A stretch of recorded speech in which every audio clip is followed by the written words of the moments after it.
미국 중앙은행 연준이 우려했던 대로 이른바 빅스텝을 발표합니다.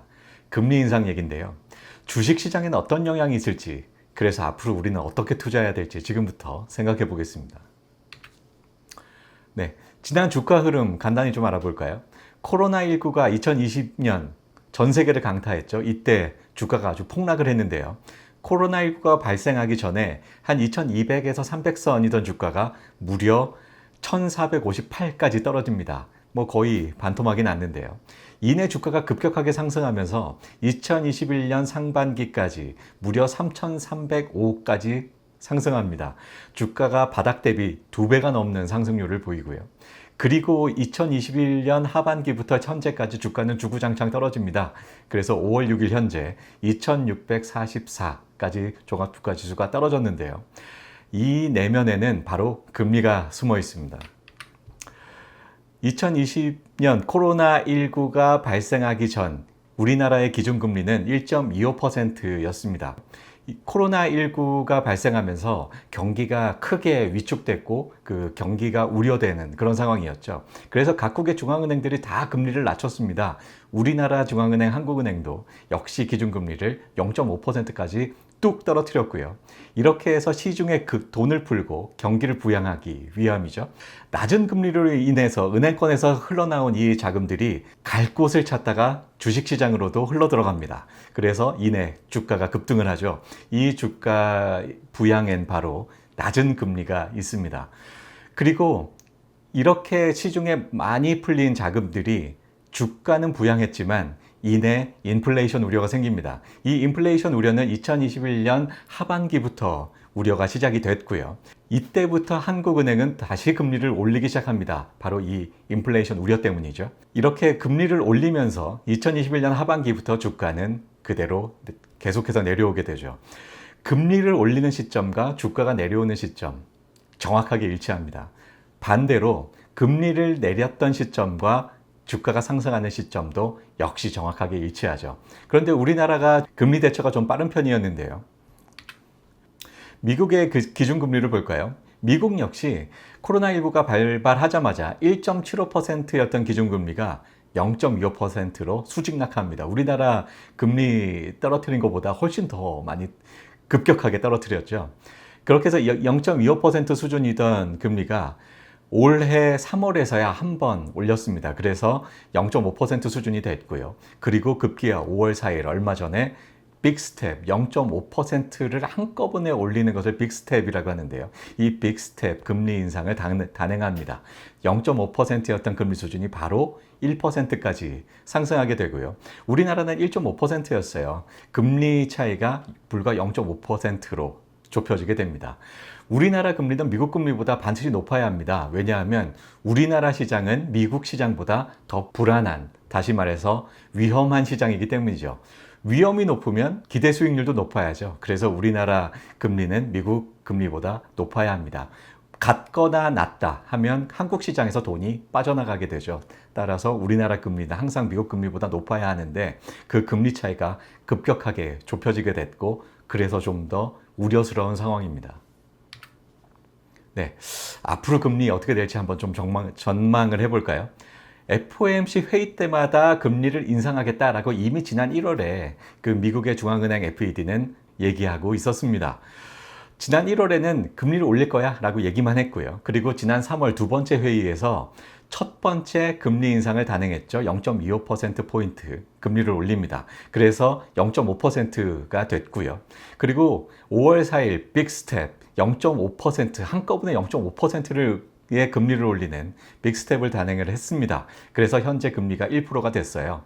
그리고 이번만이 그 빅스텝이 마지막이 아니야. 앞으로 한 두 번 정도 더 빅스텝이 있을 것 같아 라고 얘기합니다. 앞으로 FOMC 회의는 총 5번 남았습니다. 1년에 8번 하는데요. 이미 3번을 했고 앞으로 5번이 남았어요. 그 중에 2번 빅스텝이 있을 것 같다. 매번 금리를 올리는 거는 맞는데 그 매번 중에 2번은 빅스텝이다 라고 얘기를 했습니다. 따져보면요.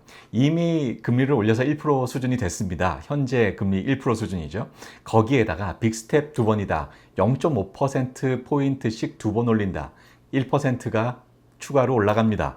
그리고 3번 남았죠. 이 3번을 베이비 스텝 0.25% 포인트씩 올린다고 하면은 총 0.75%가 되고요. 그래서 1% 더하기 1% 더하기 0.75% 해서 총 올해 말까지 0.75%의 미국 기준금리가 예상됩니다.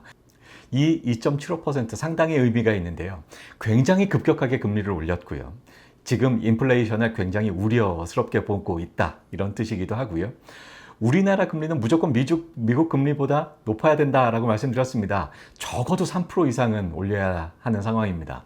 금리가 급격하게 상승하는 이런 형국인데요. 이런 상황에서는 어떤 자산 가격도 상승할 수가 없습니다. 왜냐하면요. 자, 먼저 투자와 소비 측면에서 볼까요? 높은 금리는 투자와 소비를 위축시킵니다. 결국 가격이 하락하게 되는데요. 먼저 투자 측면에서 볼게요.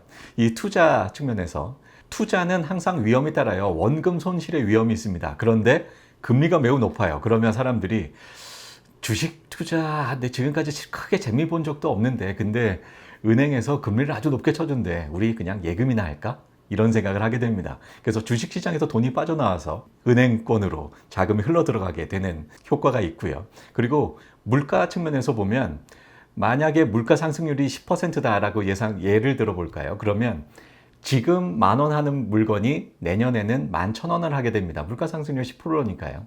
내가 지금 수중에 10,000원을 들고 있어요. 이 10,000원 물건을 사야 될까요? 1년 동안 그냥 그대로 들고 있어야 될까요? 1년 후에는 이 물건이 11,000원이 돼요. 내 손에는 여전히 10,000원을 들고 있는데 이 물건을 살 수 없습니다. 따라서 물건을 사게 되죠. 이렇게 물가 상승률이 높으면 구매하고 싶은 욕구가 생깁니다.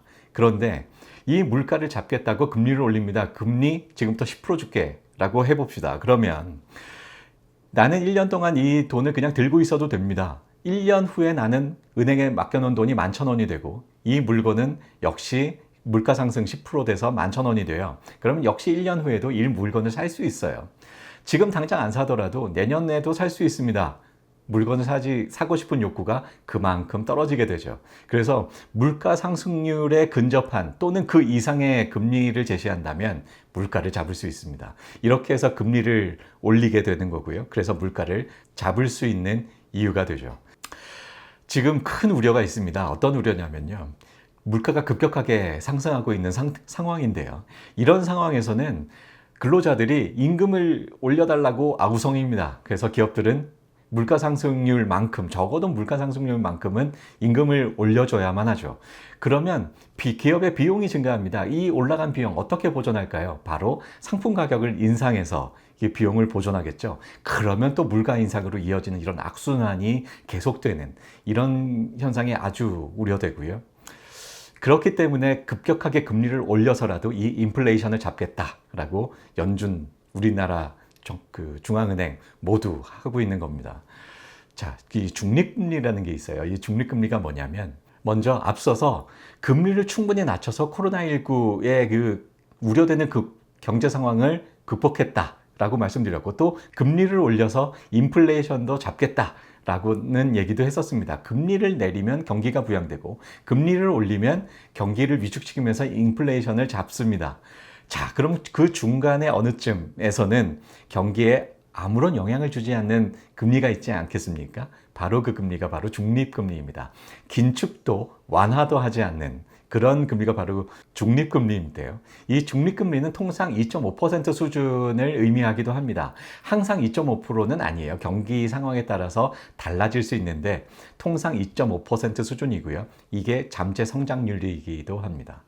앞서서 미국의 중앙은행 FED가 올해 말까지 2.75%까지 올리겠다라고 사실상 예고했습니다. 굉장히 중요한 의미입니다. 통상 2.5%가 중립금리라고 말씀드렸는데요. 2.75%는 이 중립금리 수준을 넘어서는 수준입니다. 경기를 죽여서라도 인플레이션을 잡겠어라는 아주 강한 의지를 보여주고 있는 거고요. 이 2.75%가 갖는 의미는 인플레이션을 그만큼 연준이 아주 심각하게 우려하고 있다. 이런 의미이기도 합니다. 현재의 인플레이션 수준이 얼마나 위험한 수준인지 보여주고 있는 숫자입니다.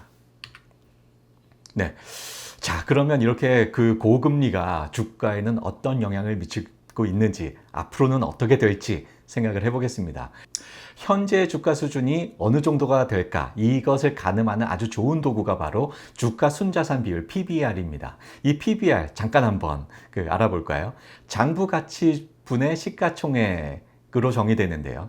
이렇게 항상 지표들은요, 분수로 표현이 되는데 내가 보고 싶은 게 분자에 있어요. 그리고 항상 뭐 대비해서 봅니다. 그냥 보지 않고 뭐 대비해서 보는데 그 대비되는 게 분모에 있습니다. 장부가치 대비해서 시가총액을 보겠다. 이게 바로 주가순자산 비율 PBR입니다. 장부가치는 뭐 자기 자본을 의미하기도 하는데요. 이 회사가 얼마짜리지? 하고 몇몇 개 다 따져봅니다. 건물도 있고 토지도 있고 뭐 무형의 기술자산도 있고요. 뭐 이런 것들을 다 평가해서 더한 것이 이게 장부가치죠. 이 장부가치가 그대로 시가총액이 됐을 때가 바로 PBR 1입니다. 아주 이상적인 경우죠. 이 회사의 가치를 100억이다 라고 평가를 했어요. 그런데 이 회사의 지분 100%를 다 인수하는 그 가격도 시가총액도 100억이라고 한다면 이 시가총액이 장부가치를 아주 잘 반영하고 있는 아주 이상적인 경우 PBR 1입니다. 따라서 PBR 1이 넘어간다라고 하면 고평가됐다라고 할 수 있고요. PBR 1이 안 된다? 저평가됐다라고 할 수 있겠습니다. 2021년 최고점으로 주가를 찍을 때 PBR이 무려 1.3이었습니다. 장부가치 대비 우리나라 모든 회사들을 다 더한 평균이 30%가 고평가됐다 이렇게 평가할 수가 있는데요. 그런데 2021년 하반기부터 주가가 쭉 계속해서 떨어졌죠. 현재는 PBR 1.1 수준입니다. 정확하게는 1.07 정도 되는데요. 지금까지 주가가 한 20% 정도 빠졌고, 그래서 장부가치에 상당히 근접해 있는 상황이긴 하지만 여전히 한 7%, 10% 정도는 고평가돼 있다 이렇게 볼 수 있겠네요. 네, 그래서 앞으로 어떻게 될 것인가를 보면 적어도 PBR이 1이 될 때까지는 주가가 빠질 것을 각오해야 된다 이렇게 보고요. PBR이 1 아래로 내려가게 되는 상황에서는 이제는 장부가치보다도 시가총액이 안 돼 라고 강한 주가 저항이 예상됩니다. 이 PBR 1일 때의 종합주가지수는 바로 2,500이 됩니다. 그래서 1차 저점 2,500이다 이렇게 평가할 수 있겠습니다. 그래서 앞으로 투자를 어떻게 해야 될지 좀 생각을 해보면요. 1차 저점 종합주가지수 2,500이다 라고 제시를 해드렸습니다. 이미 사실은 몇 달 전에 여러분들께 이 비슷한 얘기를 해드렸습니다. 금리가 상승할 것으로 예상이 되고 이런 상황에서는 어떤 자산 가격도 상승할 수 없다. 그렇기 때문에 주식 투자 당분간 쉬는 게 좋겠다. 그런 말씀 이미 몇 달 전에 드렸었는데요. 1차 저점 2,500이다 라고 제시를 해드리고 이 2,500이 됐을 때 점차 비중을 확대하는 것도 괜찮은 방법일 것 같습니다. 그런데 여기엔 전제가 있어요. 우크라이나 전쟁 그리고 중국 최근에 또 중국 도시들이 봉쇄되면서 또 이 서플라이 체인도 무너지고 그래서 물가가 상승하는 이런 일도 벌어지고 있는데요. 이런 상황이 추가로 악화되지 않는다라는 전제가 있습니다. 그런데 여기서 더 상황이 악화된다고 한다면 PBR 0.9까지도 각오해야 되지 않나라는 생각입니다. PBR 0.9가 바로 코로나19가 발생하기 직전의 우리나라 주가 수준이었습니다. 그때는 미중 무역 전쟁의 한창이었어요. 그래서 주가가 계속 내려오고 있는 상황이었고 그래서 0.9까지 내려왔었는데 코로나19가 발생하기 전의 주가 수준인 PBR 0.9까지는 각오하고 있어야 될 것 같습니다. 상황이 더 악화된다면 말이죠. 이때의 종합주가지수는 2250포인트 정도 됩니다. 우크라이나 전쟁, 중국 봉쇄 상황 더 악화되는지 면밀히 살펴볼 필요가 있을 거고요. 자, 그러면 언제 본격적으로 투자에 뛰어들어도 되겠는가? 바로 연준이 인플레이션에 대한 시각에 변화가 생길 때 이때가 주가가 최저점이 아닐까 그런 생각해 봅니다. 지금은 인플레이션에 대한 우려가 매우 높은 상황이고요. 그래서 금리도 아주 급격하게 유례가 없었던 금리 상승 속도인데요. 이렇게 아주 급격하게 올리고 있는 그런 상황이고요. 이 상황에서 벗어난다라는 것은 바로 연준이 인플레이션에 대한 우려가 다소나마 바뀔 때, 완화될 때, 이때가 우리가 본격적으로 투자에 뛰어들 때가 아닐까 그런 생각이 듭니다. 네, 이렇게 금리가 급격하게 높아지는 고금리 시대, 우리는 어떻게 투자를 해야 될까요? 자, 바로 저는 여러분들께 채권 투자를 권해드립니다. 채권 투자야말로 이 금리를 즐기는 아주 좋은 방법인데요. 앞서서 뭐 강조해 드렸지만 이렇게 급격한 금리 상승 시기에는 어떤 자산도 상승할 수가 없습니다. 주식시장 이미 한참 전부터 떨어지고 있었고요.